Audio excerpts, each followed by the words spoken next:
Kung hindi nyo pa alam, Nonito Donaire is also coming back to pro boxing at hindi lang yan. Parang katulad ng kay Manny Pacquiao, world title agad. Paano nangyari yan? Parang lately, si Donnie Nietes, si Manny Pacquiao, ngayon si Nonito Donaire, baka sa isang araw, pati si Luisito Espinosa, tsaka si Jerry Peñalosa, bumalik na rin. Grabe, no? At ito pong laban ni Nonito Donaire ang nakahagulat dito. June 14 na po ang laban. Kaya naman, nakausap ko po ang manager at ang partner po ni Nonito Donaire. At sabihin ko sa inyo, ang detalye ng laban, saan mapapanood, may pag-asa bang manalo ang 42 anyos na kampyon dito po sa mga kalaban niya na si Andres Campos. At syempre, sisingit ko na rin para sa inyo, ha? May pag-asa ba talaga yung Casimero versus Donaire na gusto nyo, at least dito sa Pilipinas? Kasi sinagot po yan ni Rachel Donaire kung ano ang dapat mangyari at magkano ba talaga ang dapat. Pag-usapan natin yan.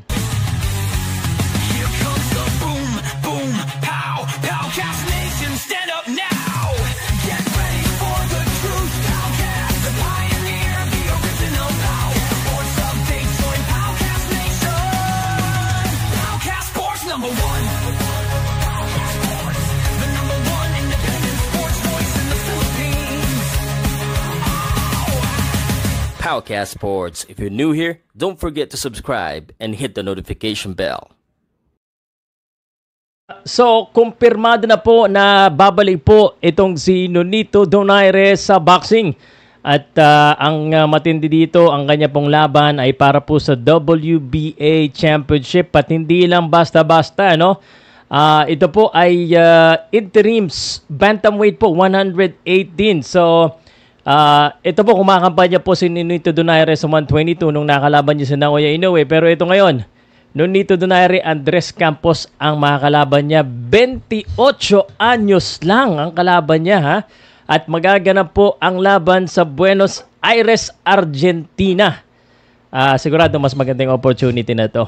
At yun naman pala, may laban naman pala si Nonito Donaire, kaya naman pala hindi masyado napapansin yung isa na gusto ring kalabanin si Nonito Donaire dito sa Pilipinas. Anyway, pag-usapan po natin dahil nagulat din ako dahil nga June 14 na pala. Yung pala, ini-expect na nilang may laban sila. Kaya naman itong si Nonito Donaire at ang kampo nila ay talagang tahimik na nagde-training at nagpa-sparring para po sa laban. Ang nagbago lang ay expected nila na mas matangkad o malaki yung mga kalaban nila at ito'y biglang napalitan dahil na-injured umano ito pong original na pangalan na mga kalaban nila, number 15 yata sa WBA. At ito nga, napalitan dito kay Andres Campos. Itong si Campos, nakalaban ito ni Ben Ligas dito na Pilipino, na natalo po si Ben Ligas at itong kalaban niya, mas maliit sa kanya. So, ang masasabi ko na kagad sa mga nagtatanong, aking palagay, kahit na dalawang magkasunod na talo itong si Nonito Donaire, tingin ko lang kayang-kaya niya itong talunin or pabaksakin. Ang ano lang natin, of course, yung last performance ni Nonito, medyo hindi siya pinala doon. So, but this one, I think, in all honesty, I think the level of Andres Campos, kayang-kaya yan ni Nonito Donaire. So this is gonna be a great opportunity and a great comeback fight. Baka after nito, posible pa siyang lumaban kung sakaling palarin po siya dito kay Andres Campos, dun po sa champion talaga sa WBA. At tinanong natin si Rachel kung ano bang plano nila, kung kailan ba sila hanggang kailan sila lalaban, hindi pa po nila masagot. So siguro titingnan muna nila kung ano yung performance nila dito dahil kahit naman sasabihin natin na Nonito Donaire is on a different level, may edad na rin. Parang si Manny Pacquiao, the question is the age. If this happens during their prime or medyo bata-bata si Nonito Donaire, we're not even gonna talk about kung may pag-asa ba si Andres Campos o wala. Dito kasi, meron talagang pag-asa. Kasi we don't know. That's it. Dalawang sunod na po ang talo ni Nonito Donaire. So this could be kind of in my perspective, could be a crossroad fight, could be a deciding factor. But nonetheless, sabi ni Rachel, if they win, I don't know, maybe they would retire. If they lose, maybe they would retire. But definitely, sinabi niya, they don't want to leave a sour taste. Kumbaga, they want to end their career with on a good standing or sa panalo. Karamihan naman ng mga boxers, syempre gusto ganon. At sabi nga niya, kahit 2 years silang nabakante, talagang hinahanap ng katawan ni Nonito Donaire ang boxing. At yan po, again, magaganap po yan sa Argentina. Ang prediction ko, kayang in-knockout ni Nonito Donaire itong si Campos. At pagkatapos dyan, may mga natanong ko rin. Okay, ito na ha. Sana umabot kayo sa dulo. Natanong ko si Rachel kung ano bang pwedeng mangyari para lang mangyari yung laban ni Nonito Donaire at saka ni Casimero. Okay, ano bang pwede? So,